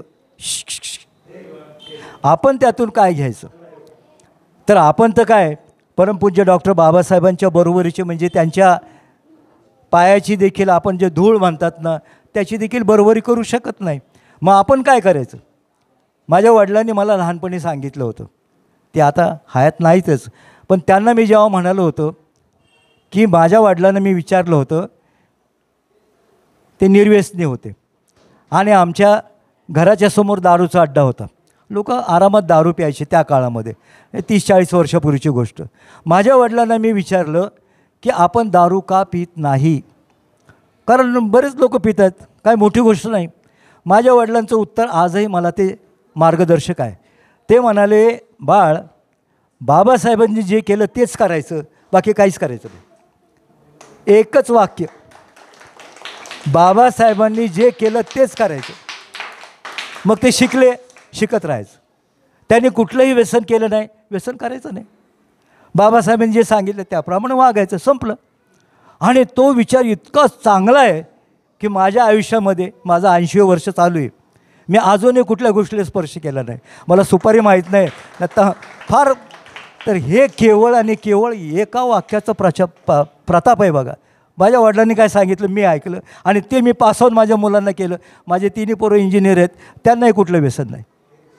एक विचार करा, म्हणजे एक शब्द, एक योग्य व्यक्तीचा विचार. कारण माझे वडील निर्व्यसनीच होते, मग त्यांचं मी फॉलो केलं, माझ्या मुलांनी फॉलो केलं. त्यामुळे मी अगदी ताट तुमच्यासमोर मी उभा राहू शकतो, मी बोलू शकतो. हे याचं कारण काय, तर शेवटी बाबासाहेब हे व्यक्तिमत्वच आहे. माझ्या वडिलांना जास्त सांगता नाही आलं त्यांचं व्यक्तिमत्व, पण मी नंतर अभ्यास केला, मी सांगू शकतो की आपल्याला तोच एक मार्ग आहे, दुसरा मार्गच नाही आपल्याला. तर आपण काय करायचं, आपण तर काय साधी पंथी आहोत ना. आता मी पालीचं MA झालो, ठीक आहे ना, फार मोठे काय आकाशाला हात नाही लागले, पण जे काय मला माहीत आहे ते तर मी सांगू शकतो. माझ्या बांधवांना, माझ्या भगिनींना, माझ्या मुलांना पालीतला अर्थ तर सांगू शकतो. प्रत्येक वंदनेमधला प्रत्येक शब्दाचा अर्थ मी सांगू शकतो. म्हणून तर मी समग्र आता आपल्या या गुरुजींच्या आदेशाने समग्र आता हे पुस्तक काढलं. आता ते युनिव्हर्सिटीमध्ये आहे. मला ज्यांनी शिकवलं ते म्हटलं, रे ह्यांच्या डोक्यात कसं काय आलं वंदनेबद्दल पुस्तक काढायचं. आणि ते पुस्तक काढलं, प्रसिद्ध झालं. त्याला चांगला, याचं कारण काय, तर बाबासाहेबांनी जो मार्ग दाखवला त्या मार्गावर आपण चालायचं. आणि दुसरं पण आहे, भग्ग रागो भग्ग दोसो भग्ग मोहो, आपण तृष्णेपासून दूर राहायचं, करुणामय मन ठेवायचं, जेवढं होईल तेवढं कुशल कर्म करायचं, दान करायचं आणि ह्या मोठ्या मोठ्या लोकांमध्ये वागायचं. बघा, हे 84 वर्षाचे आहेत, यांच्याबरोबर मी असतो, हे मला ऊर्जा देतात, मी त्यांना ऊर्जा देतो असो. तर हे आपल्याला, मी जास्त बोलता एक तासभर तरी झाला, जास्त वेळ आपला घेत नाही. आपण ज्या उत्सुकतेने आणि ज्या प्रेरणेने आपला अमूल्य वेळ तुम्ही दिलेला आहे, तुमच्या वेळेला मी फार महत्त्व देतो बरं का, दिलंच पाहिजे. आज तुम्ही मांडी घालून बसलेले आहात, मी उभा आहे, मला माहिती आहे मांडी घालताना काय त्रास होतो. परंतु विशेष म्हणजे सरांचे आभार मानले पाहिजेत की त्यांनी आमच्यासारख्यानं उभं केलं की बोला बाबा, तुम्ही बोला. मोठ्या मनाने ते बोलतात. आणि भारतीय बौद्ध महासभा ही जी आहे याचं वैशिष्ट्य आहे की रिस्पेक्ट द्या आणि रिस्पेक्ट घ्या. इतका रिस्पेक्ट प्रत्येकाला देतात आणि त्या आदरभावनेने एकमेकांशी ते वागतात. आणि त्यामुळं आम्ही जे काय इथे उभे राहून प्रयत्नशील होऊन आपले विचार व्यक्त करण्यासाठी इथे येत असतो आणि आम्ही येत राहू. आज या कार्यक्रमासाठी आपला अमूल्य वेळ देऊन आपण इथे उपस्थित झालेला आहात. विशेषतः आदरणीय अध्यक्ष भोसले सर आणि आपली संपूर्ण टीम यांनी ह्या विहाराला अतिशय महाविहारच बनवलेला आहे. आणि हा माईक आणि हे रेकॉर्डिंग हे आमच्यासारख्या साध्या माणसांना अवघडच काम आहे, पण ते करतील. आता त्यातलं चांगलं ठेवा बाबा, असं मी म्हणतो. आणि ह्या मुलींनी मला फार, त्यांच्या आवाजाने मला फार वेध घेतलेले आहेत. आणि त्या आवाजाच्या वेदाने आता जाता जाता मी एक कवी म्हटल्यानंतर एक कविता मी देणं माझं कर्तव्य आहे. आता माझ्याकडे इतक्या कविता आहेत, पण मी आता ह्या मुलांना योग्य वाटतील, ह्या अजून 2 मिनटं बसू शकतील अशी कविता देतो, आपल्यालाही आवडेल. आणि बाबासाहेबांचं ऋण तुमची माझ्या पोरांवर, त्यांच्या पुढच्या पिढीवर किती आहे हे या कवितेतून मी सांगायचा प्रयत्न करतो. ह्या छोट्या मुलींना तर काय ते लगेचच कॅच करून टाकतील आणि माझ्यापेक्षा त्यांचा आवाज खूप सुंदर आहे. तर असो, मी जेव्हा माझ्या पोराच्या कारमध्ये बसलो, आपलं आयुष्य सगळं सायकलवरच गेलं. पोरांना सोडायला, ह्याला सोडायला, त्याला सोडायला, नाही कुठून तरी मग नंतर लुना आली आणि मग अगदी पार वयाच्या शेवटी ती स्कूटर का हातात पडली रिटायरमेंटच्या वेळेला. तेव्हा जेव्हा कारमध्ये बसतो ना गाडीत, तेव्हा पहिला विचार माझा आला, मी सायकलवर फिरत होतो. पूर्वी सायकलवर फिरत होतो, आता 4 चाकीमधून फिरतो. पूर्वी सायकलवर फिरत होतो, आता 4 चाकीतून फिरतो.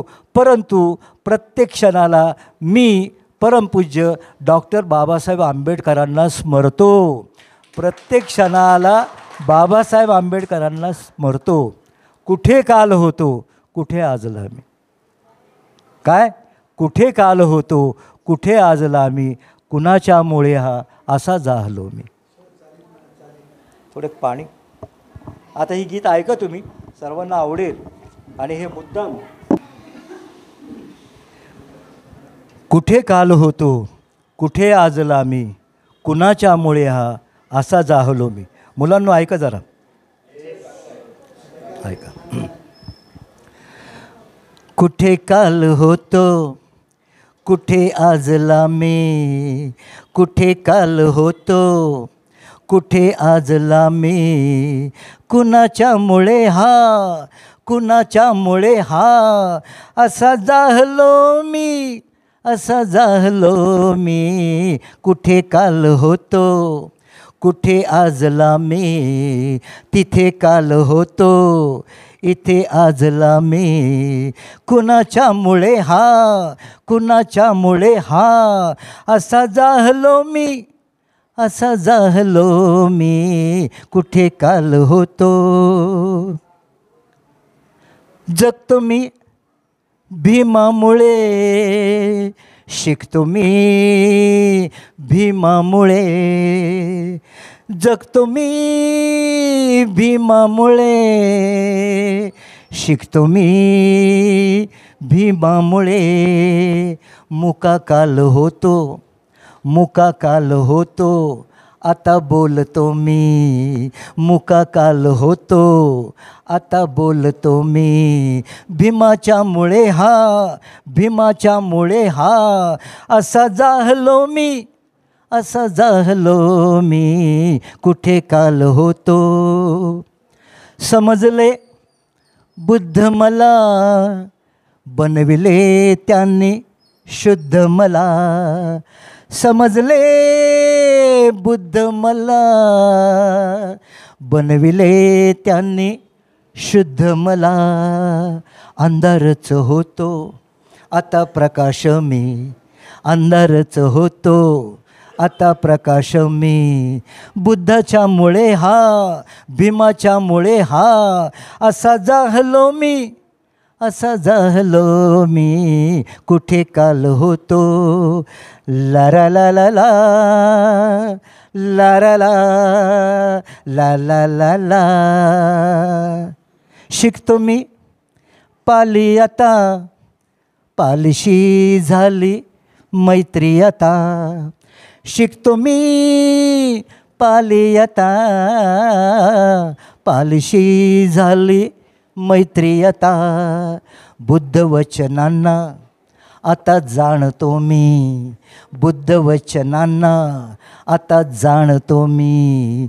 पालीच्यामुळे हा, बुद्धाच्यामुळे हा, भीमाच्यामुळे हा असा जाहलो मी, असा जाहलो मी. कुठे काल होतो, कुठे आजला मी, तिथे काल होतो, इथे आजला मी. भीमाच्यामुळे हा, बुद्धाच्यामुळे हा, पालीच्यामुळे हा असा जाहलो मी, असा जाहलो मी. कुठे काल होतो. ला ला ला ला ला ला ला ला ला ला ला ला ला ला ला ला ला ला. जय भीम. खूप खूप धन्यवाद सर. या ठिकाणी आपण अत्तदीप भव या विषयाला पूर्णपणे न्याय देण्याचा प्रयत्न केलेला आहे. भारतीय बौद्ध महासभा पुणे या संस्थेच्या वतीनं मी आपलं मनपूर्वक अभिनंदन करतो. यानंतर धम्ममित्र रावसाहेब साळवे सर हे विहारातील उपक्रम याबद्दल माहिती देतील. सर्वप्रथम उपस्थित बौद्ध उपासक उपासिका, त्याचप्रमाणे बालमित्र सर्वांना मैत्रीपूर्ण जय भीम. खूप उशीर झालेला आहे. मी या ठिकाणी जास्त बोलणार नाही. खऱ्या अर्थाने आजच्या कार्यक्रमाचे जे प्रमुख अध्यक्ष आहेत आमचे आदरणीय विलासदादा भोसले, ते TBM त्रैलोक्य बौद्ध महासंघ या संस्थेचं जे कार्य आहे ते संक्षिप्त रूपात मांडण्याचा प्रयत्न करीन. तत्पूर्वी मी सोनवणे सरांना सांगितलं होतं की मला 1-2 मिनटं द्या. 2 मिनटं अशा आशेने मी मागितले आहे की कालच म्हणजे 15 ऑगस्ट 1922 साली 15 ऑगस्ट 1922 साली मुक्काम देशवंटी या गावी तालुका सिन्नर जिल्हा नाशिक या ठिकाणी एक महाकवीचा जन्म झाला. त्या कवीचा जन्म 15 ऑगस्ट 1922 झाला. ते कवी म्हणजे वामनदादा कर्डक. या सर्वांचा आपल्याला विसर पडू नये म्हणून मी फक्त 2च मिनटं त्यांच्यावर बोलणार आहे.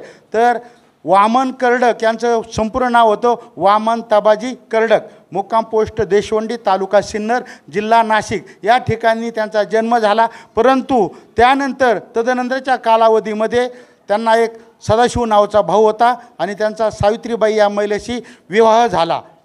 त्यानंतर त्यांना एक मीरा नावाची मुलगी जन्मास आली. कालांतराने त्यांची मिसेस त्यांना सोडून गेली आणि पोटाची खळगी भरण्यासाठी वामनदादा आपल्या आईसमवेत मुंबईला आले. त्या मध्यंतरच्या कालामध्ये त्यांच्या मुलीचं निधन झालं. मीराई वारली आणि नंतर ते खूप उदास झाले आणि आपल्या आईच्या समवेत ते बॉम्बेला गेले. मुंबईला गेले असता त्या ठिकाणी त्यांनी कोळशाच्या खाणीवर काम केलं, गिरणी कामगारामध्ये काम केलं, आईस्क्रीमाचा धंदा केला, फिल्म पोस्टर लावली, अनेक कामं केली. अशा वामनदादा कर्डकांचा सन 1943 बाबासाहेबाच्या समवेत एक प्रसंग आला आणि बाबासाहेबाच्या समवेत त्यांनी त्यानंतर बाबासाहेबाच्या प्रत्येक कार्यक्रमामध्ये गीत गाण्यासाठी ते प्रेरित झाले आणि बाबासाहेबाच्या प्रत्येक कार्यक्रमामध्ये वामनदादा गीत गात असत. तर असं म्हणतात, आपल्याला सर्व ठाऊक आहे, असं म्हणतात वामनदादा कर्डक यांना महाकवी त्या काळात उपाधी दिली गेली. याचा अर्थ असा आहे महाकवी म्हणजे प्रचंड मोठं व्यक्तिमत्व. आणि म्हणून वामनदादा कर्डक यांनी फक्त बाबासाहेबांवर कमीत कमी 10,000 गीतं लिहिले. इतके मोठं कर्तव्य वामनदादाचं होतं आणि म्हणून वामनदादाला महाकवी म्हणतात. या ठिकाणी मी वामनदादाच्या 4 ओळी गाणार आहे आणि या ठिकाणी थांबणार आहे. वामनदादा असं म्हणतात, या ठिकाणी विशेषतः आजचे प्रवचनकार यांचं नंतर मी आभार प्रदर्शनामध्ये उल्लेख करणार आहे, परंतु ते एम ए आणि पाली भाषेचे त्या ठिकाणी खूप चांगल्या प्रकारचं काम करतात. वामनदादा म्हणतात, नाईक सर वामनदादा म्हणतात, कुठं काय दुखतंय, कुठं काय खुपतंय, मला हे सारं कळतंय रे. कुठं काय दुखतंय, कुठं काय खुपतंय, मला हे सारं कळतंय रे. तुझ्या मनातलं मांद जळतंय रे, तुझ्या मनाचं मांद जळतंय रे. मांद हा शब्द नवीन मुलांना कळणार आहे, मी विश्लेषण करणार आहे कारण वेळ फार कमी आहे. त्याच्या पुढे जाऊन वामनदादा म्हणतात, गाई गोठा कुणी झाडीना, गाई गोठा कुणी झाडीना, तुला हात कुणी जोडीना, तुला हात कुणी जोडीना, तुझा लाकूड फाटा कुणी फोडीना, तुझा लाकूड फाटा कुणी फोडीना, कुणी जोडीना, लाकूड फाटा कुणी फोडीना, तुझं ढोरं कुणी ओढीना, तुझं ढोरं कुणी ओढीना, बुद्धाचं पोरग भीमाचं पोरग गुलामी टाळतंय र, गावकी सोडून पळतंय र, तुझ्या मनातलं मांद जळतंय र, तुझ्या मनातलं मांद जळतंय र, तुझ्या मनातलं मांद जळतंय र. या ठिकाणी आपण आपल्या हमेशाच भाषणामध्ये रमाईचा उल्लेख करतो. रमाईशिवाय बाबासाहेब घडले नसते. प्रत्येक थोर पुरुषाच्या मागं त्याच्या धर्मपत्नीचा, महिलाचा, सिंहाचा वाटा असतो. म्हणून या ठिकाणी मी रमाईविषयी एक 2 ओळी माझ्याकडे आहेत, ते मी रमाईविषयी माळणार आहे. ते अंजलीताई नागपूरच्या गायिका अंजली भारती, आता त्या गुरुपौर्णिमेच्या दिवशी त्यांनी दीक्षा घेतली आणि स्वतःचं संपूर्ण आयुष्य बुद्ध धम्मासाठी वाहून घेतलं. त्यांच्या एका गाण्यातलं, एका कार्यक्रमातल्या 4 ओळी माझ्याकडे आहेत म्हणून मी त्या वाचून दाखवतो. त्या ठिकाणी रमाईसाठी, माँ की दुआ खाली नहीं जाती, माँ की दुआ कभी खाली नहीं जाती, भगवान से भी ये बात टाली नहीं जाती. एक माँ 4 बच्चों की एक माँ 4 बच्चों को पालती है, मगर 4 बच्चों से एक माँ पाली नहीं जाती. ज्यांना समजलं ते समजून घ्या, बाकी सोडून द्या.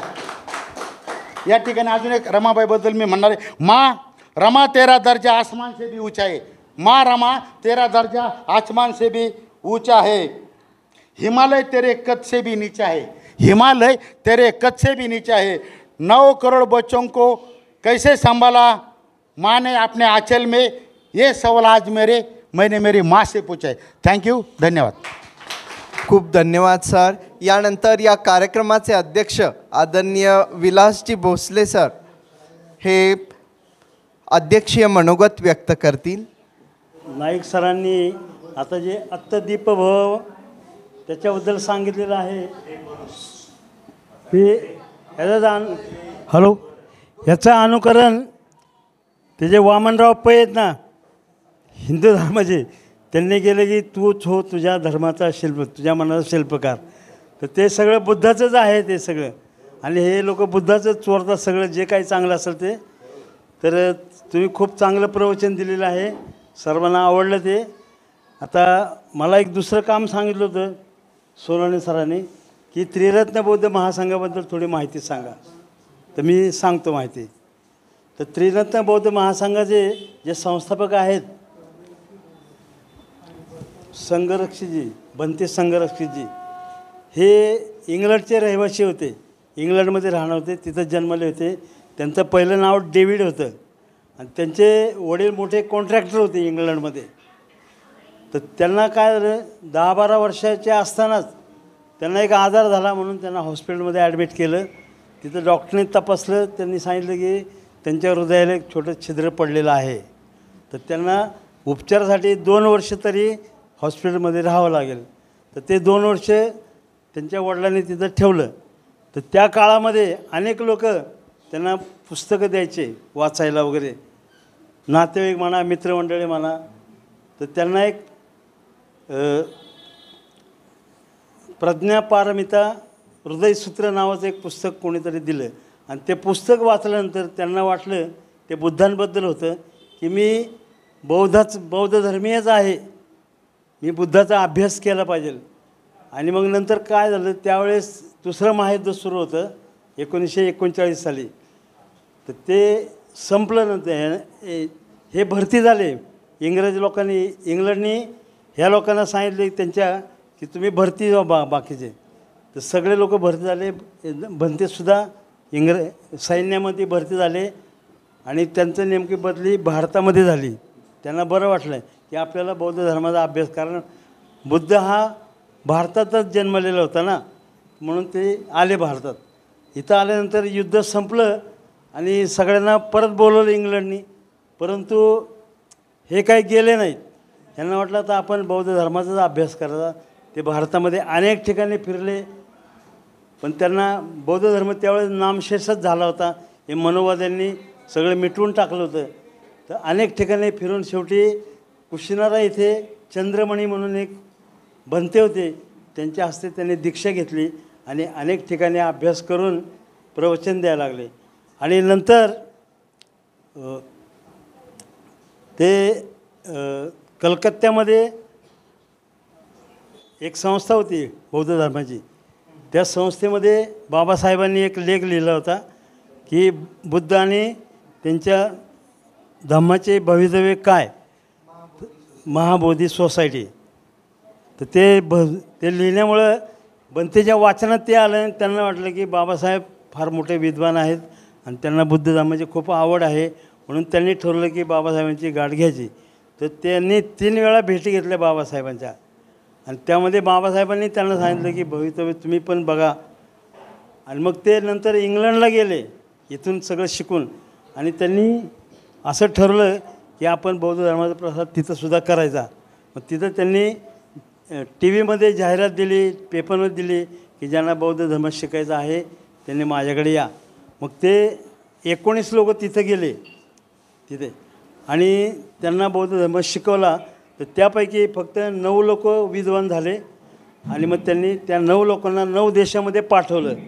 तर आपल्या देशामध्ये लोकमित्र म्हणून आहेत, ते भारतामध्ये आले आणि त्यांनी इथं बौद्ध धर्माचा प्रसार केला. आणि सुरुवातीला 9 लोकांना सिंहगडावर त्यांनी दीक्षा दिली, धम्माची दीक्षा. तर असा प्रवास झाला आहे. आणि आपल्या इथं भारतामध्ये जवळजवळ 100 धम्माचार्य आहे, 1000 धम्माचार्य आहेत. त्यापैकी 700 पुरुष आणि 300 महिला आहेत. याच्यामध्ये बौद्ध धर्म त्यांच्या संस्थेमध्ये ध्यानाला सगळ्यात जास्त महत्त्व आहे. ध्यान आणि आचरण, शिलाचं आचरण केलं पाहिजे, ह्या गोष्टीला जास्त महत्त्व आहे. अनेक ठिकाणी त्यांचे शिबिर आहेत, 20 ठिकाणी शिबिर आहेत. ते शिबिर वर्षभर चालूच असतात सारखे. आणि त्यानंतर 55 देशामध्ये TBMSचे काम चालते. तर एवढे बोलून मी माझे अध्यक्षीय भाषण संपवतो. जय भीम. या ठिकाणी प्राध्यापक भास्करजी गायकवाड सर 1-2 मिनटं आपले मनोगत विचार प्रकट करतील. महाकारुणी तथागत भगवान गौतम बुद्ध, विश्वरत्न डॉक्टर बाबासाहेब आंबेडकर, माता रमाई माता भीमाई, क्रांतिज्योती सावित्रीबाई फुले रमाई यांच्या विचारांना या ठिकाणी अभिवादन करून आज आपल्या धम्मक्रांती बुद्ध विहारामध्ये वर्षावास कार्यक्रमानिमित्त हे 6वं पुष्प या ठिकाणी आयोजित केलं. या ठिकाणी आम्हाला आल्यानंतर खूप आनंद वाटला. ही जी मुलं आहेत हे सरांचं प्रवचन चालू असताना बडबड करत होती. तशा ह्या ज्या मुली माझ्या आहेत ना, आम्ही ज्या वेळेत विहारात जात होतो, माझी मिसेस मी या मुली, त्यावेळेत ही मुलीसुद्धा माझ्या अशा करायच्या. ही जी मुलं गडबड करतायत अशा पद्धतीने माझ्या मुली गडबड करत होत्या ह्या जी गीत गातात ह्या. परंतु त्यावेळेला आम्हाला आमचे बुद्धविहारातील लोक म्हणायचे या मुलींना घरी घेऊन जा पहिलं. परंतु नंतर आमच्या मुलींना इतकं गोडी निर्माण केली आम्ही की या मुलींशिवाय विहारामध्ये गोडीच वाटत नव्हती. आणि या मुली आता माझ्या या भारतीय बौद्ध महासभेच्या मोटघरे सरांच्या पाठिंब्यामुळं, जयसिंग कांबळे गुरुजींच्या, भिशे सरांच्या, नाईक सरांच्या, ह्या सर्वांच्या पाठिंब्यामुळं माझ्या मुलींना सतत स्टेज मिळत गेलं भारतीय बौद्ध महासभेच्या माध्यमातून. बुद्धविहारात प्रत्येक ठिकाणी त्यांना मान सन्मान होत गेला. आज माझ्या मुली बाबासाहेबांच्या प्रेरणेने, महात्मा फुलेंच्या प्रेरणेने, क्रांतिज्योती सावित्रीबाई फुलेंच्या प्रेरणेने आज माझ्या मुली इंजिनियर, जी आता मोठी मुलगी गीत गात होती ती इंजिनियर डिग्री पास केली तिने आता ती एमटेकला तिचं ॲडमिशन आम्ही कोप या इंजिनिअरिंग कॉलेजमध्ये आत्ताच परवा घेतलं आहे. आता ती एमटेक करणार आहे. आणि ती दुसरी जी आहे ती पूनम गायकवाड, माझी दुसरी मुलगी, तीसुद्धा कॅम्प्युटर इंजिनिअरिंगचा डिप्लोमा पूर्ण झाला तिचा पण आपल्या छत्रपती शाहू कॉलेजमध्ये. आपण विहारात आल्यानंतर आपल्या मुलांची आणि आपली प्रगती कशी होते हे आपलं साधं आणि सुधं उदाहरण आहे की विहारात आल्यानंतर आपल्यामध्ये आमूलाग्र बदल होत असतो. आणि तो बदल घडवण्यासाठी आपल्याला विहार आहे. आणि बाबासाहेबांनी हे करून ठेवलेलं प्रज्ञाचं आणि आपल्याला जे काही गोष्टी आपल्याला माहीत नाहीत त्या माहिती होण्यासाठी बुद्ध विहार आहे. आणि त्याप्रमाणे जर आपण वागलो, आपण त्याप्रमाणे जर शिस्त पाळली, पंचशिलेचं आचरण केलं, शिलाचं आचरण केलं, तर आपली मुलंसुद्धा 1 नंबरचे इंजिनियर डॉक्टर बनू शकतात. म्हणून मला या ठिकाणी सांगायचं आहे की मोटघरे सर असतील, आमचे नायक सर असतील, हे जे कालकथित झाले आमचे जयसिंग कांबळे गुरुजी, भिशे गुरुजी, परत जगताप साहेब, जाधव साहेब, हे माझ्या घरी यायचे आणि माझ्या मुलींना प्रेरणा द्यायचे. माझ्या मुली 10वी 12वी पास झाल्या तर माझ्या घरी जयसिंग कांबळे गुरुजी, भिशे गुरुजी, मोटघरे सर येऊन पुष्पगुच्छ देऊन त्यांचं स्वागत केलं. आज त्या कालकथित झालेत आपल्यामधून. त्यांचा विचार आमच्यामध्ये रुजवला आणि बाबासाहेबांचे विचार पुढे नेण्यासाठी आम्हाला प्रवृत्त केलं. आमच्यामध्ये पहिल्यापासूनच बाबासाहेबांचं रक्तच आहे. परंतु ही माणसं जी मिळाली, आत्ता सांगितलं सरांनी, ही ज्येष्ठ जी मंडळी आहेत ती माणसं जोडतात, आपुलकी निर्माण करतात. आणि या आपुलकीमुळं माणसं जोडल्यामुळं आपल्या धम्माची प्रगती व्हायला लागली. आज कुठल्या पुणे शहरामध्ये कुठंही जा तुम्ही, सिनियर माणसं अतिशय मानाने, सन्मानाने, लहान असू द्या मोठा असू द्या, त्याचा आदरातिथ्य करतात आणि सन्मानाने स्टेज देतात. हे कुठल्याच ह्याच्यामध्ये नाही आहे. तरी गेल्या आठवड्यामध्ये माझ्या मिसेसला मी अपेक्षा व्यक्त केली होती गांधीनगरच्या बुद्धविहारामध्ये की माझी मिसेस आपल्या पौर्णिमेचं महत्त्व, या पौर्णिमेच्या महत्त्वावरती माझी मिसेस प्रवचन करेल. 1 मिनटात संदीप सरांनी आणि मोटघरे सरांनी आणि दहिंजे सरांनी आपल्याला ते मान्य केलं आणि मंगळवार पेठेमध्ये गेल्या आठवड्यामध्ये आमच्या मिसेसचं प्रवचन झालं. तर त्या ठिकाणी मोटघरे सरांनी मिसेसला खूप शाबासकी दिली. कारण काय की असं प्रवचन मी कधीच ऐकलं नाही आणि मी आताही तुमच्यासारख्या माणसांची मला गरज आहे, धम्मासाठी गरज आहे. तर मला या ठिकाणी सांगायचं की असे आपल्याला सपोर्ट करणारी माणसं कमी आहेत या पुणे शहरामध्ये. परंतु भारतीय बौद्ध महासभा सभेच्या माध्यमातून आमच्या कुटुंबाला खूप काही सपोर्ट केलेला आहे आणि आमच्या घरापर्यंत येऊन त्यांनी बाबासाहेबांचं कुठलेही विचार असतील ते रुजवण्याचा प्रयत्न केलेला आहे. म्हणून भारतीय बौद्ध महासभेचे मी मनोमन आभारी राहीन. माझ्या मुलींसाठी, माझ्या मिसेससाठी मला स्टेज देतात. सगळ्यांसाठी स्टेज खुलं असतं त्यांचं. हे केवळ बाबासाहेबांचे विचार आपण डोक्यात घेऊन चाललो आहे म्हणून हे स्टेज मिळतं. जर आपण दुसऱ्या विचारावरती असतो तर आपल्याला हे मिळालं नसतं. म्हणून मला या ठिकाणी सांगायचं आहे की आपले मुलांनो, आमच्या विहारातसुद्धा लहान मुलं आहेत. त्यांना पण बुद्धवंदना शिकवली, त्यांना पंचशील शिकवलं, ध्यानधारणा कशी करावी, विहारात आल्यानंतर कसं वागावं, कसं बोलावं, कसं बसावं, ह्या सगळ्या सूचना देऊन मी माझ्या विहारातसुद्धा अशी मुलं तयार केली. प्रज्ञासागर बुद्ध विहार येरवडा लक्ष्मीनगरमध्ये. तर अशा पद्धतीने आपण कार्य करत राहिलो तर आपल्या बुद्ध धम्माचा प्रसार झपाट्याने होईल असं मला वाटतं. आणि हे जेवढे सिनियर मंडळी आहेत तोपर्यंत आपल्या पुणे शहरामध्ये धम्मप्रसार झपाट्याने चालू राहील.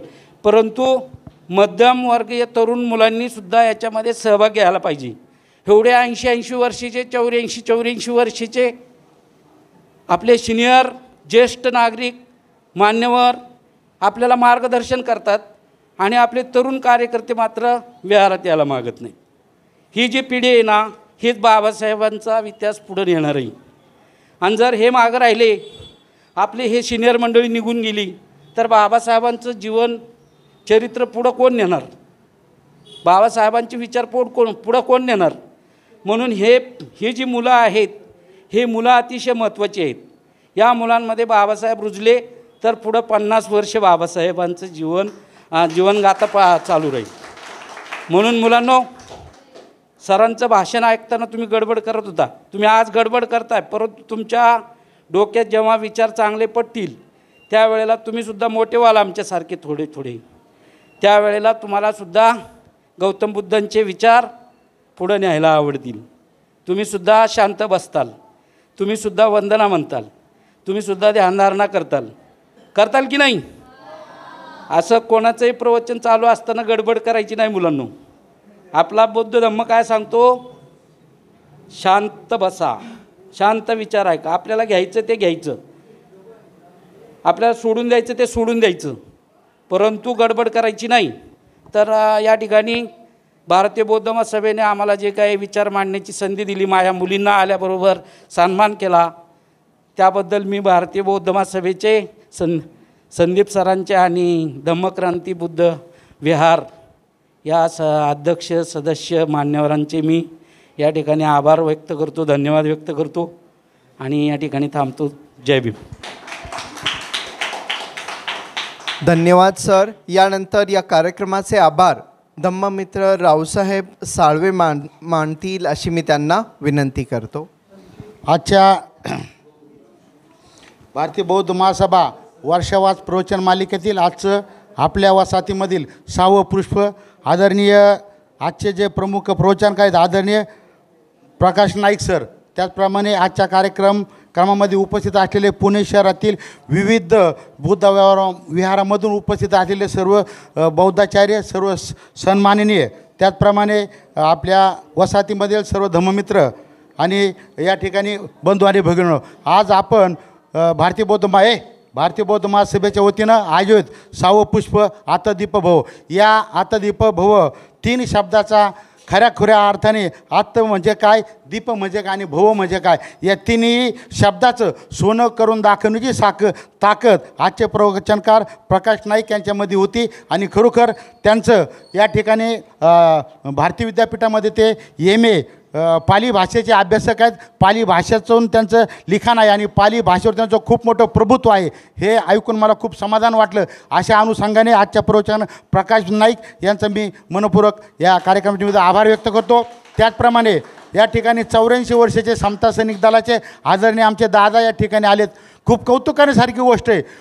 या धम्म चळवळीमध्ये आल्यानंतर माणसाला वयाचं सुद्धा भान राहत नाही. अशा अनुषंगाने भारतीय बौद्ध महासभेमध्ये जी काही मंडळी कार्यरत आहे आणि आजच्या कार्यक्रमाच्या निमित्ताने आपण जे सर्वजण उपस्थित आहेत, बालगोपाळापासून वयोवृद्धांपर्यंत या सर्वांचं भारतीय बौद्ध महासभेतील सर्व मंडळीचं भीमशक्ती तरुण मंडळ, बुद्ध धम्म क्रांती विहार आणि या ठिकाणी आम्ही ज्या संस्थेचं कार्य करतो TBM अर्थात त्रैलोक्य बौद्ध संघ गण कॅम्प शाखेचे धम्ममित्र आदरणीय माणिकरावजी यादव, विलास भोसले, बबरोहन शिंदे आणि मी रावसाहेब साळवे आणि सहाय्यक धम्ममित्र दत्ता आजगरे, गुंडीबा शिरसाट या ठिकाणी माटेसाहेब आहेत, कांबळे साहेब आहेत, सोनवणे सर्वांच्या वतीनं आदरणीय आमचे प्रमुख सल्लागार आदरणीय आजीनाथ दादा कांबळे आहेत. या सर्वांचं या ठिकाणी मी हृदयसुमन देऊन आपलं आभार व्यक्त करतो आणि कार्यक्रमाला खूप उशीर झाला म्हणून या ठिकाणी जास्त माझं आभार प्रदर्शन लांबवता मी या ठिकाणी थांबतो.